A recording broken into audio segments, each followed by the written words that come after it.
more disappointed with this lot than I am with Blair. Because Blair now, he's like, he didn't give a fuck. He's a multi-billionaire. He's fucking...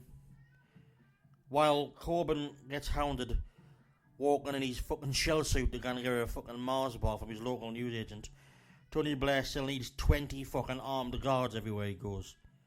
Everywhere he goes. He cannot go to a shop. What does that say about his character compared to Corbyn's? And his politics compared to Corbyn's? You know what I'm saying? For fuck's sake. And there's some I've been sort of like on social media terms quite conversational with a lot of MPs over the last year-ish.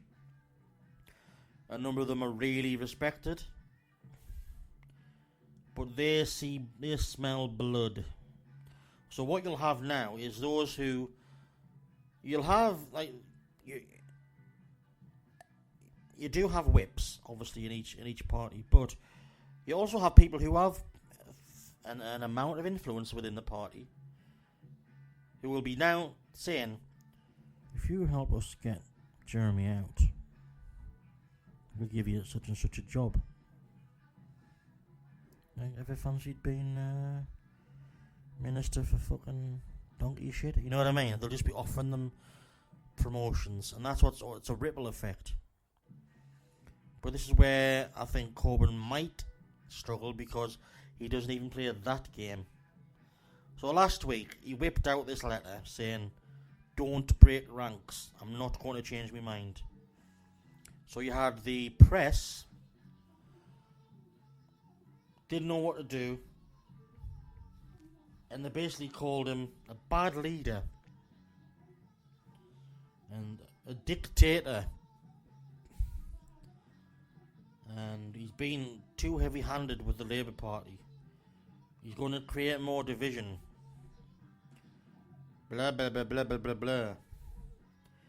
And over the weekend, and they've come back, and today, they went and had another little scramble, a little huddle. And he said, alright, you can have a free vote. So tonight, you've had the press, again. TV press I'm talking about here. Not so much the written press, for once. Usually it's the other way around, like I say. But the TV press, Channel 4 News, Sky News, I'm not even there, they're off the chart everywhere. But fucking Newsnight? BBC One News? In Newsnight? What the fuck? They've been slating him as the bad leader last week for being too heavy-handed. Now they are slating Corbyn for being too weak. Oh, see, he's weak, he gave in.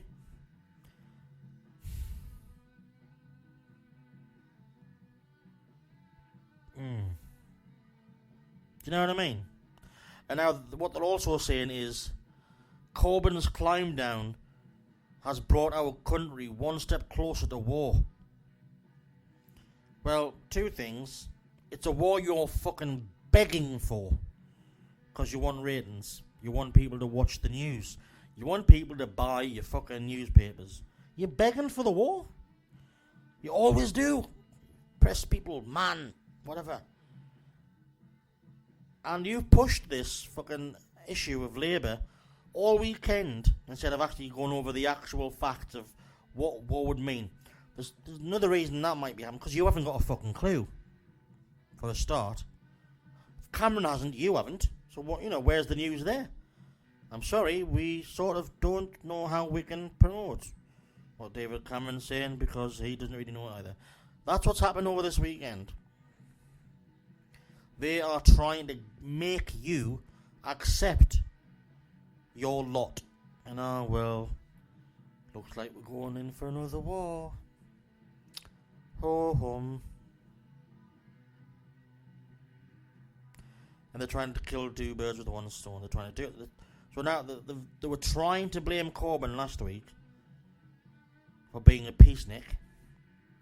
And tonight, they're flat out trying to blame the possibility of going to war and sending our kids to their death on Jeremy Corbyn, who's anti-war. And actually would rather be called a peacenik. He didn't give a shit. What the fuck has happened to this country? What a fucking shit show. No wonder people watch fucking Celebrity Jungle motherfucking Gogglebox bollocks. They're probably getting more truth out of Gogglebox than they are out of the fucking news.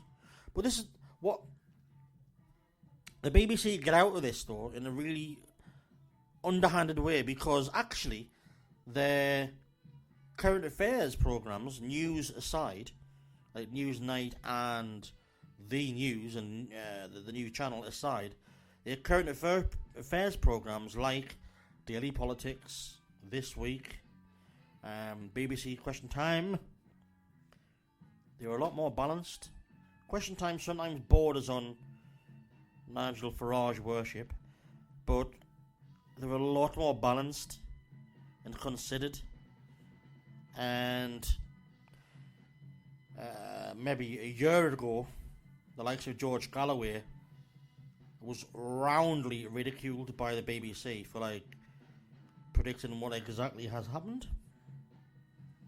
in Syria. And so last week, he was on last Thursday and Friday. I don't think the guy fucking sat down. He was on every radio show, fucking every TV outlet, and they were all sitting there tell us more, master. It even got to the point on this week where Michael Portillo said, you don't fancy running for leader of the Labour Party, do you? You know what I'm saying? Now, the funny thing is, he said that knowing he never would. He would never go back to Labour. But can you imagine how the arse of the fucking Tories would fall out if he did? Because there is a difference. There are different styles of leadership. The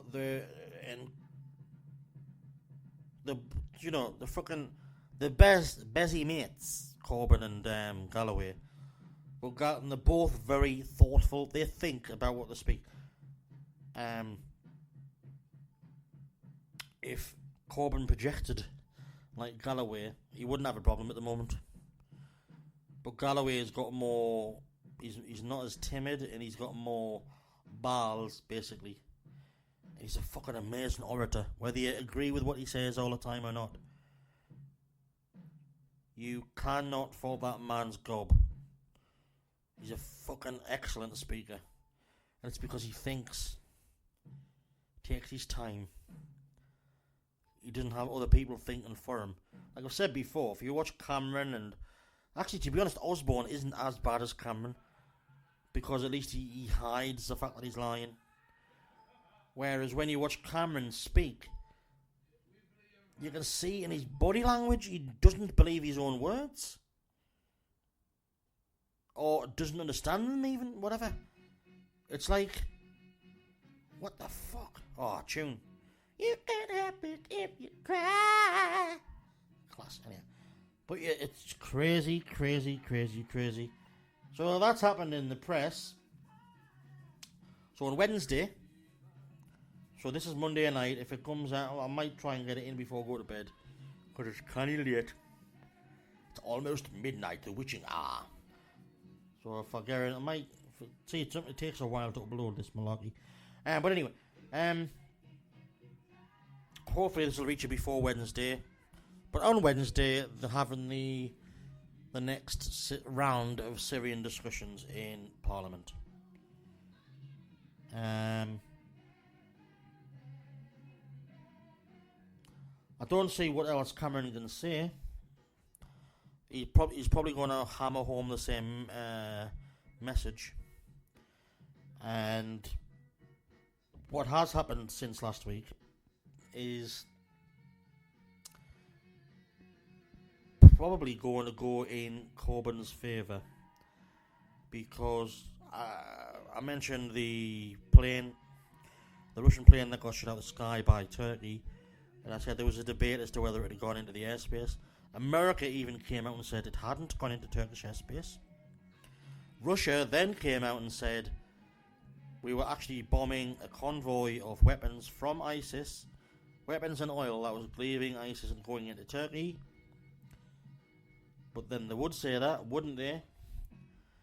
But in this case, it just seems to be the truth because a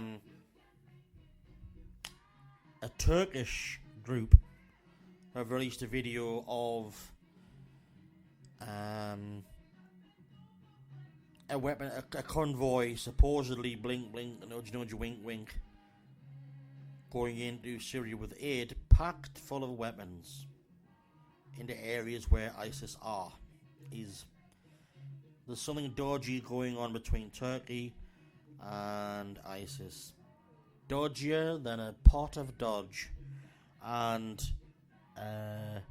they're a NATO ally. And you can, again, body language is everything. If you watch any of the US press conferences at the moment, when the Turkey issue comes up, they're trying really hard not to roll their eyes like, fucking hell man, Turkey.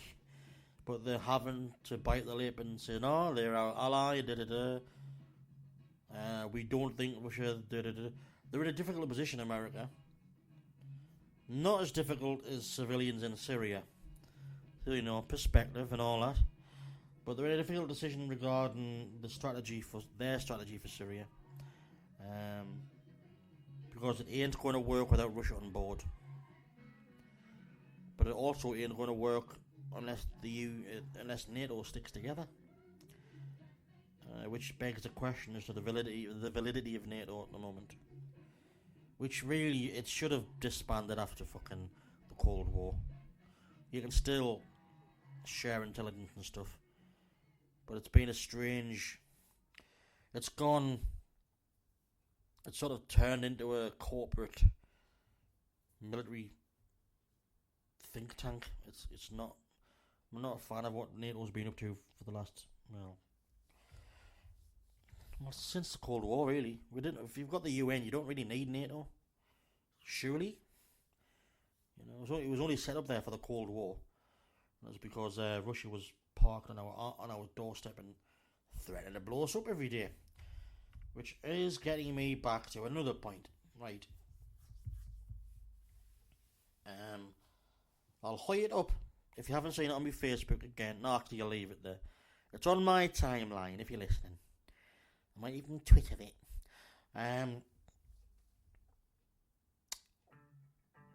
The such and such economic forum, I forget who it was, have released a graph showing the terrorist acts carried out in the last 40 or so years. And people in Britain at the moment are losing their shit. There's been attacks of people in Belfast. They've torched a mosque in Belfast. They tried to do the Finsbury Park Mosque at the weekend. Some numbnuts. There are people, like I say, I listen to LBC every morning. And it's all based in London, but it's a national show, but it's based in London. And the amount of callers who ring in saying, people are like, when we go into a shop, people are like moving the kids away, like hiding them, or sometimes they're being spat at. One guy, he was like, someone had to go, they did something to his house, and he's not even a Muslim, he's just brown. We've lost. It's this whole dumb and down thing. You've got to stay informed, otherwise the fucking wheels come off and you let shit happen, and you just get divided into like idiot fuckwits, and people who know a lot get frustrated and fucking go apeshit the other direction. Because I consider myself left, but there's people like on social media who are fucking left, and they're like, I told you before, there was one day last month, in one day I was called a right-wing fascist, a left-wing lefty liberal.